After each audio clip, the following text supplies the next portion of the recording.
So let's get into Father Elijah. And again, all of the lore is from fallout.fandom.com. A scribe of the Brotherhood of Steel, Elijah defied convention and rose to the rank of Elder, an honor usually reserved exclusively for paladins. An exception was granted for him on the grounds of him being a genius, able to figure out the workings of a device just by looking at it. His scientific acumen was matched only by his drive to recover and develop technology. His approach towards technology, innovating and improving rather than simply preserving it. He was considered unorthodox by his peers. Elijah often dispatched scribes on tech retrieval missions, he would chase any lead that he would find. His drive to develop new technology put him at odds with the most conservative members of the Brotherhood, particularly other elders. The conflict developed as Elijah pushed for developing new technologies and new ethically questionable weapons. The elders, rather than deal with him, decided to send him away east to form a new chapter of the Brotherhood in the Mojave. Elijah revealed himself as a brutally pragmatic and altogether unpleasant leader. A pathological control freak who would often view people under him as mere equipment, expecting them to carry out his orders and requests unquestionably. While dissent or unpredictability on their part would not just annoy, but outright infuriate him. By far the only person with whom he had any sort of working relationship was scribe Veronica Santigello, his pupil. Elijah used his status to end her relationship with Christine Royce, so that she would follow him into the Mojave. Veronica was kept in the dark about the affair, and her reverence for Elijah was only increased? What? Elijah had partly been sent east to investigate Hoover Dam, and the possibility of bringing it back to functionality. However, the Brotherhood was not quick enough for the New California Republic, for they had claimed it shortly prior to this. Elijah was furious, liking it to children playing with a bomb. Instead of the dam, Elijah turned the Brotherhood's focus on Helios 1, a solar-powered facility. Elijah's obsession with Helios and need to defend the NCR forces deploying into the Mojave resulted in the Brotherhood ignoring the vast expansion of the Van Graff family into the Mojave. Despite them being distributing pre-war energy weapons, the Elders' orders were clear. It was not until Operation Sunburst that Elijah's true nature became apparent to the rest of the Brotherhood. It was clear that the Brotherhood were on the losing end of the conflict with the NCR, but Elijah refused to accept defeat and became obsessed with finding technology that could defeat the NCR. Operating the Brotherhood's Helios 1 base, he sent paladins out on a number of missions that can be considered tactically questionable. In its efforts to secure vital technology, he was adamant this would swing things in their favor. He eventually discovered that the secret to victory lay on their own doorstep with the Archimedes II weapon. Though the Brotherhood's position was tactically unsustainable, Elijah felt that if he could just get Archimedes functional, the NCR could finally be pushed back. He stubbornly refused to give ground, but salvation never came. And when NCR finally overran the perimeter, Elijah simply disappeared into the waste without warning anyone, not even Veronica, and he assumed to have deserted the Brotherhood. His successor, Nolan McNamara, wasted no time in gathering up the few survivors that were left from the battle at the facility and retreated back to Hidden Valley. But Elijah had not truly abandoned the Brotherhood, nor his desire to see it dormant, but had in fact left to find new technologies that would save them, to find what he believed were treasures of the old world. Why are these sentences are so poorly written? I have no idea why it's just written like this. But Elijah had truly not abandoned the Brotherhood nor his desire to see it dormant, but had in fact left to find new technologies that would save them.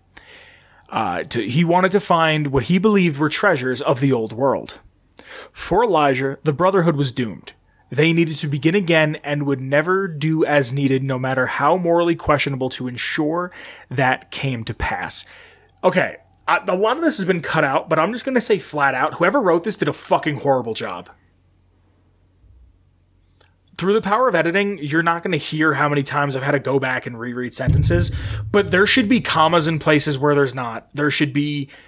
Sentences should be broken up into multiple sentences and simplified. This is really poorly written. So again, I'm going to try it. For Elijah, the Brotherhood was doomed. They needed to begin again. That should be the end of a sentence. That should be the end. Yeah. That should be the end of a sentence. He would do whatever was needed, no matter how morally questionable. New sentence. He wanted to ensure that this would come to pass.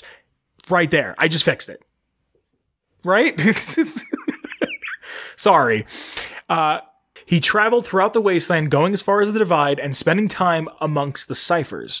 Now, I clicked on ciphers quick just because I was curious, because I don't remember ever hearing them brought up, and they are a Van Buren faction. The ciphers of the West are a tribe of significantly gifted people in the western United States. They live concealed in the hills in NCR territory, but outside of the Republic control, which dismiss them as tribals. They spend their days memorizing pre-war schematics no contemporary wastelander can understand. Founded by the survivors of the Great War from Los Alamos. Huh. That's kind of cool. Never heard of them. Yeah. Where is Mesa Verde? Let's take a gander at that bad bitch right there. Mesa Verde is... I think it's New Mexico. Neat. That means it's Kaiser country. Well, no. If it's NCR territory, I don't think it's New Mexico because I think that's Kaiser country. Because Kaiser is everything from Denver to Hoover Dam, pretty much, is Kaiser. Yeah. Neat. Elijah eventually stumbled across the Big Empty in his travels, where he found an incredible amount of rare pre-war tech. Captured temporarily by the think tank upon his arrival, he managed to escape in seconds, much to the shock of the brained bots. In the great expanse of the Big Empty... I don't like calling it empty as in, like, emptiness. I like just calling it Big Mountain. That's just a personal thing. In the great expanse of Big Mountain, Elijah ran into another human, a courier, named Ulysses, who spoke to him of the legend of the Sierra Madre and convinced Elijah to journey there to find what he sought. Before he could embark upon the Madre, Elijah had to make a few preparations. Making his way to Little Yangtze, he experimented on the survivors of the prison camp with explosive collars, curiosity getting the better of him, seeking out radio frequency until they finally tracked down the faint broadcast.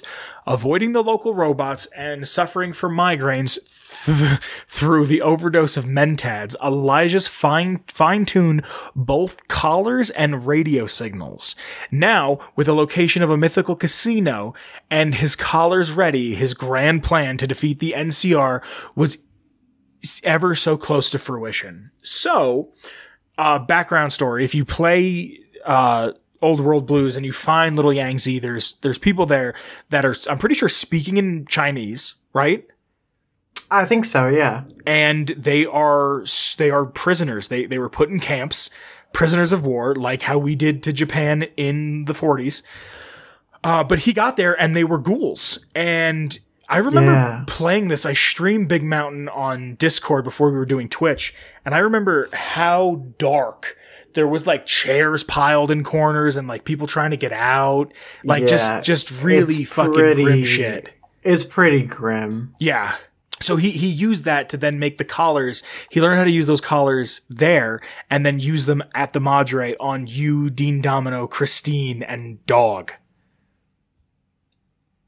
However, the trials of crime he had laid across the waste in the years preceding his arrival had not gone unnoticed, and the internal affairs of the Brotherhood soon dispatched assassins to stop him, Christine Royce being one of them. As the think tank sent robots to contain him, catching a glimmer from a sniper scope, Elijah instinctively sensed the worst, strategically detonating his subject's collars to make his getaway as she attempted her assassination. Elijah defeated Royce. She became a subject of medical experimentation after being dragged away from the Y-17 medical facility. He then moved on and set up camp on the roof of the Signal Hills transmitter and later on the cliffs of the Big Mountain North Tunnel, where the uncontrollable Broken and Berserk Securitrons provided him defense. Hacking into the think tank mainframe as the Big Mountain's robots closed in, Elijah fried Dr. 8's voice module and rerouted Dr. Zero's processor to take control of the train network. Via remote control, he directed a train into the tunnels, creating a path for his escape through the wreckage, leaving his retrofitted LAER rifles and the jury-rigged Tesla cannon behind. He then set off towards the Madre. That LAER is the best energy weapon ever. I knew you were going to say that.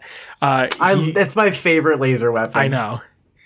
He then set off towards the Sierra Madre with a Gauss rifle, and crucially, the knowledge that could make the Mojave his, and his alone.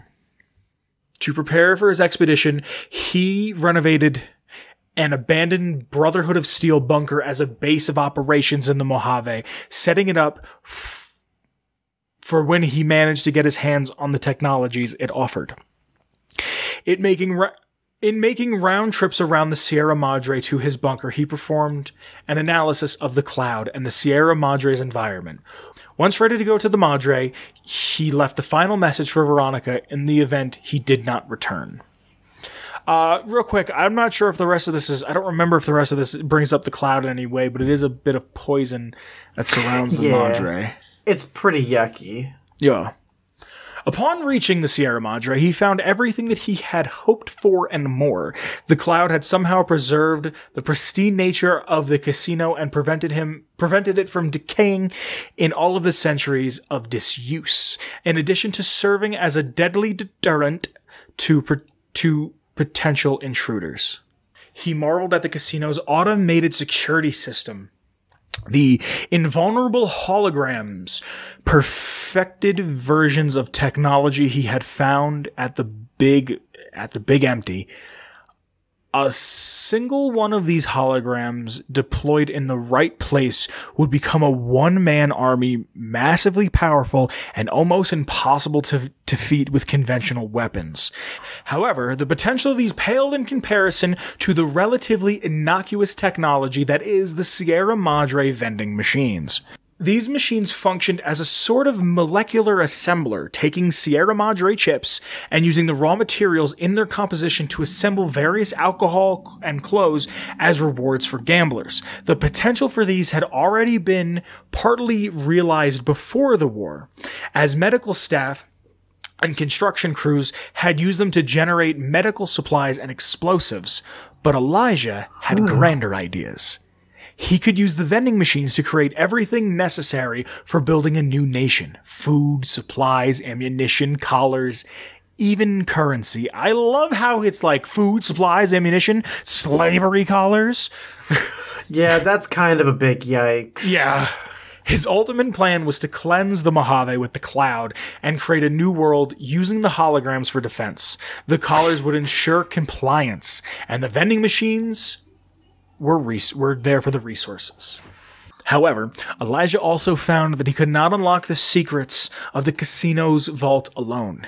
He used the explosive collars to coerce captives into trapping other fortunate seekers, lured by the Madre signal, forming a chain that eventually grew into teams conscripted to do Elijah's bidding or die.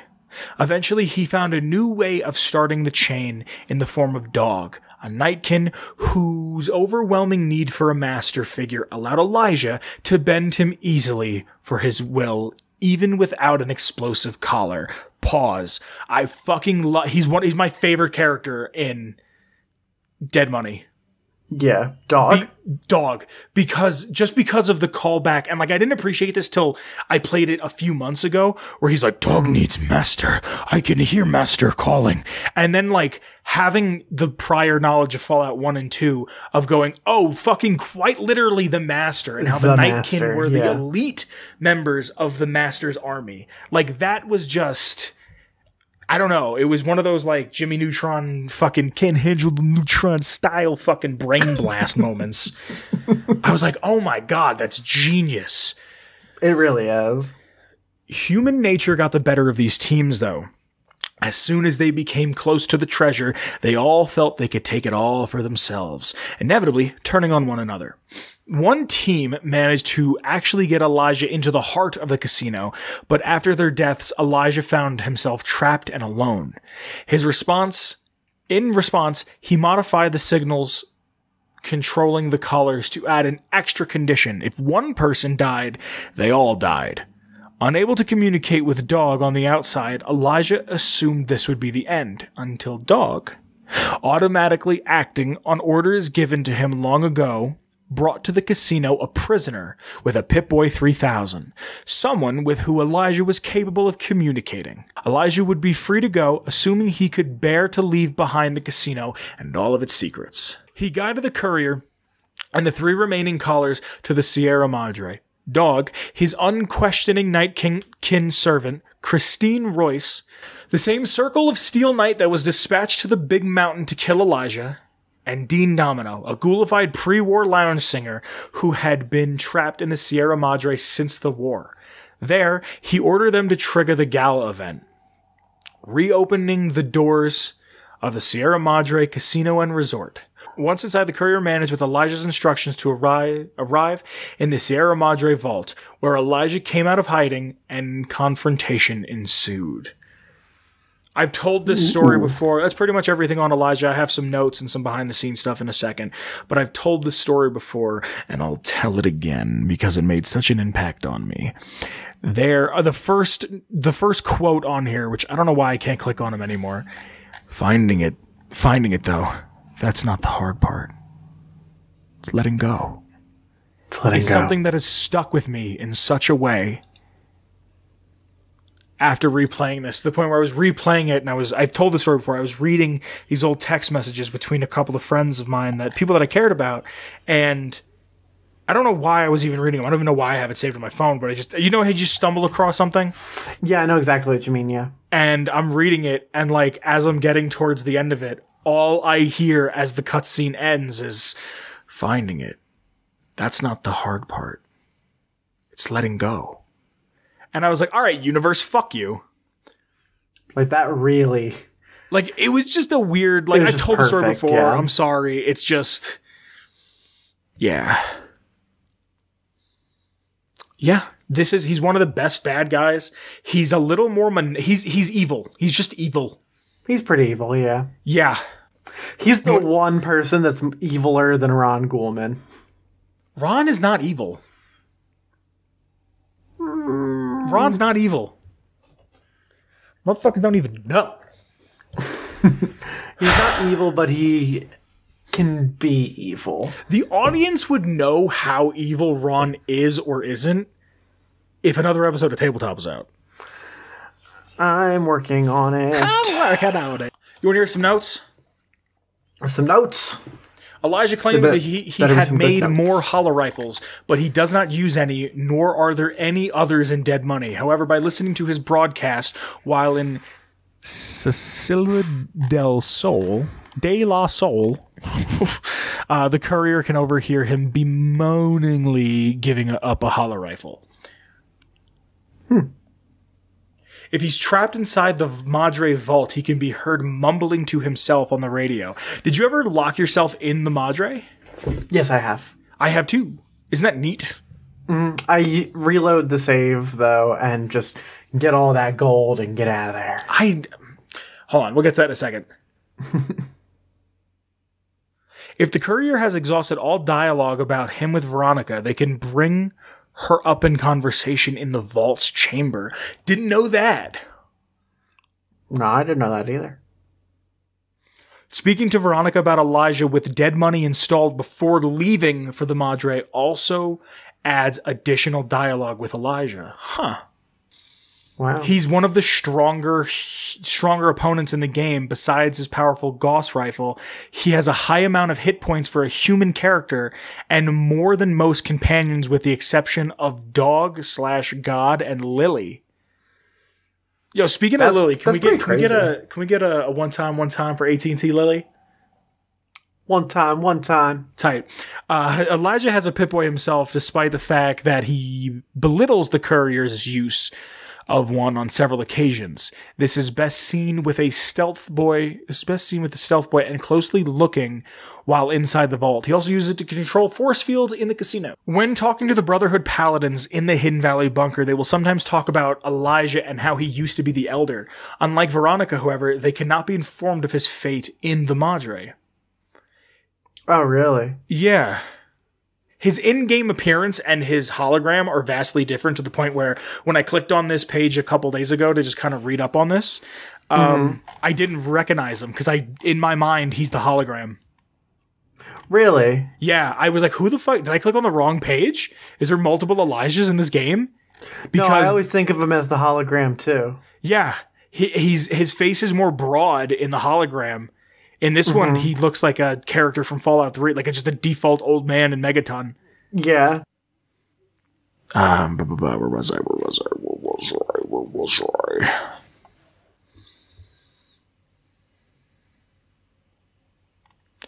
Locations visited by Elijah in Old World Blues can be identified by scattered drain microfusion cells in the area. It's a nice little... Yeah, it's a nice touch. I've seen that before. Yeah. Elijah is an exceptionally hardy man, despite his combination of arthritis, mentad addiction, included migraines, drinking, smoking, and an old age. He is not only still alive, but very mobile and combat ready, having traveled hundreds of miles in his quest to restore the Brotherhood, and is no pushover when confronted in the Madre. Yeah, he's definitely one of the most powerful enemies in Fallout, especially in DLC. Like, brain-wise, hell yeah. Mm-hmm. That's pretty much Father Elijah. A man who was too smart for his own good. That he was. Cool. Yeah. I really like Father Elijah. Elijah. Yeah. And his LAER is the shit. Tight. That's it for lore.